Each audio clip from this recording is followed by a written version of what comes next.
In the late 20th century, social movements focused on equal rights, especially women's rights. In 1967, Kathrine Switzer became the first woman to officially enter the Boston Marathon, which had been a male-only event for 70 years. Kathrine Switzer's 1967 marathon was a turning point for women's sports because it brought attention to the equal rights movement, created direct recognition for female runners, and eventually led to an increase in opportunities for women in all sports. The first feminist movement emerged in the early 1900s as a response to the need for gender equality and women's rights. Key issues included suffrage, reproductive rights, and workplace equality. Notable figures such as Susan B. Anthony, Elizabeth Cady Stanton, and Alice Paul led the movement through advocacy campaigns, protests, and rallies. Despite facing opposition, the movement laid the groundwork for progress in women's rights. Women played a vital role during World War II, taking on various jobs such as nurses, pilots, and code breakers. With men fighting, women stepped up to fill the void, creating more job opportunities that persisted even after the war ended. The second women's rights movement, also known as the second wave of feminism, was a social movement that took place in the United States during the 1960s and 70s. Women demanded equal rights, opportunities, and personal freedoms through large-scale protests and advocacy for just laws. Wilma Rudolph, despite having childhood polio, became the fastest woman in the world in the 1960s. She won 3 gold medals in a single Olympic game and set world records in the 200-meter dash. After retiring, she continued to make an impact in women's track and field as a national assistant director. The National Organization for Women, also known as NOW, was founded in 1966 by advocates to fight against sex discrimination. Betty Friedan played a major role in the organization. NOW aimed to bring women into full participation in American society.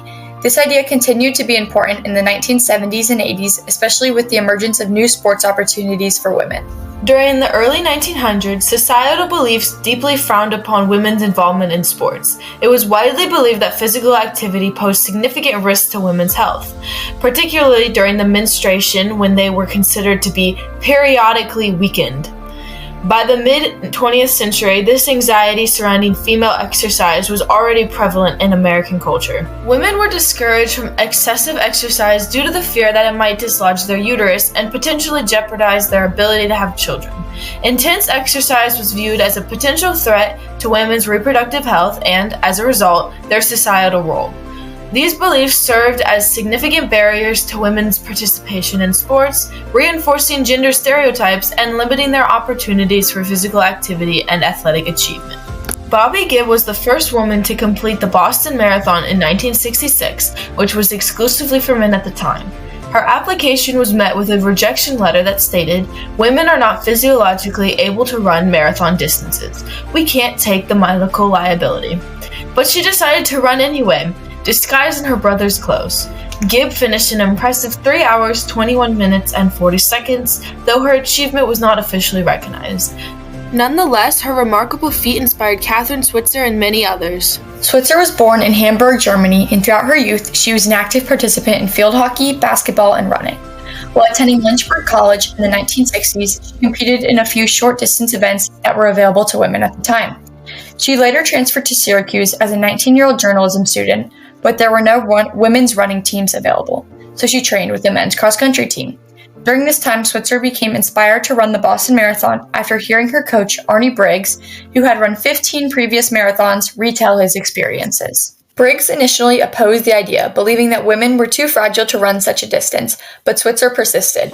Briggs then advised against Switzer running without registering, as she could face serious consequences with the Amateur Athletic Union. There was no rule in the marathon about gender, which further motivated Switzer to pursue her goal. Kathrine Switzer registered for the Boston Marathon as KV Switzer, and the officials thought she was male. Despite harsh weather, she proudly wore bib number 261 and ran. When other runners would come by, they would say, "Oh, it's a girl!" And they were so excited. And Arnie was saying, "Yep, I've trained her."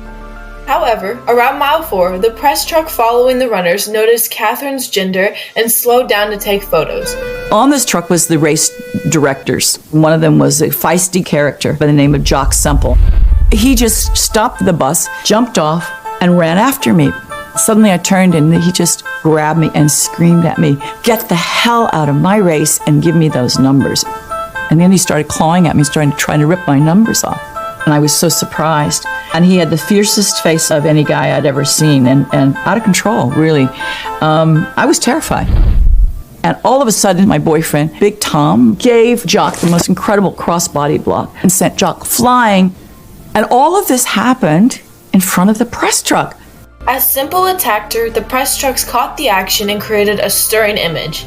She was determined to finish the marathon no matter what. Said, I'm going to finish this race on my hands and my knees if I have to, because nobody believes that I can do this. And suddenly I realized, if I don't finish this race, then everybody's going to believe women can't do it and that they don't deserve to be here and that they're incapable. I've got to finish this race. As the group drove back to their college, they stopped along the New York State Thruway. There, they saw a newspaper with their photos on it.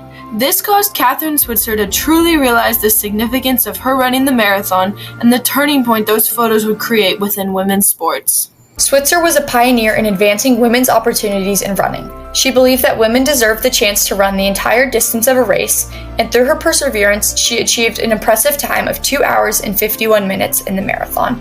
As the first woman to participate in many races, Switzer played a significant role in promoting new possibilities for women in the sport. During the years 1969 to 1971, Switzer played a leading role in the movement to gain official recognition for women in long-distance running. She made history by chairing a USA Track and Field long-distance running committee and proved that women were just as able as men when it came to running long distances, despite what medical professionals and studies had previously suggested. Her efforts paved the way for women to take on sports roles previously reserved for men. One of its most notable outcomes was the creation of Title IX, established after Switzer's marathon, which outlawed sexual discrimination in educational programs that offered sports. Title IX led to an 800% increase in female participation in sports between 1971 to 1996. It played an instrumental role in promoting gender equality and advancing women's rights in athletics. In 1971, the AAU allowed certain women to run the marathon with a 10-minute head start. However, the Six Who Sat protest in 1972 led to the abandonment of this rule. The women sat on the starting line for 10 minutes to protest. In 1972, the New York Road Runners Club organized the first ever women-only road race with 78 participants. It was a significant milestone in the history of women's sports and paved the way for greater gender equality. That same year, Nina Kosick became the first woman to win the Boston Marathon, making it another landmark achievement for women in sports. In 1978, Greet Weitz broke the world record by finishing the Boston Marathon in 2 hours, 32 minutes, and 30 seconds. That year, Kathrine Switzer established the Avon running circuit, which helped pave the way for the inclusion of the women's marathon in the Olympics. It was added to the Los Angeles Olympics in 1984. In 1974, Billie Jean King founded the Women's Sports Foundation to promote women's involvement in sports and physical activity. Their mission is to empower women to achieve their full potential in both sports and life, offer financial support to talented athletes, and support research in the field. National Girls and Women's Sports Day was established in 1987 to celebrate female athletes, promote sports participation for women and girls, and support the ongoing fight for women's equality. It falls in the first week of February every year. The impact of her race went beyond running and marathons, as it was a turning point for female athletes in various sports. The Women's Tennis Association, or the WTA, now has members across 85 countries. The Women's National Basketball Association, or the WNBA, was established in 1996 with 12 teams and started playing in 1997. In 2012, the National Women's Soccer League, or the NWSL, was founded, offering a global league with teams organized by country. Kathrine Switzer's participation in the Boston Marathon marked a turning point in history that sparked a new wave of opportunities for women in sports. Her race became a symbol of the potential of women in sports, and her feminist activism helped pave the way for women's running. Additionally, she played a pivotal role in establishing a platform for women in the Olympic marathon and in her running club. Switzer's efforts also contributed to the creation of Title IX. The impact of her work can be seen through the increasing number of women participating in sports that were previously male-dominated. By demonstrating that women were just as capable as men in sports, Kathrine Switzer's Boston Marathon had a profound influence on the equal rights movement. Even today, it continues to shape society by opening up new opportunities for women in sports that were once inaccessible.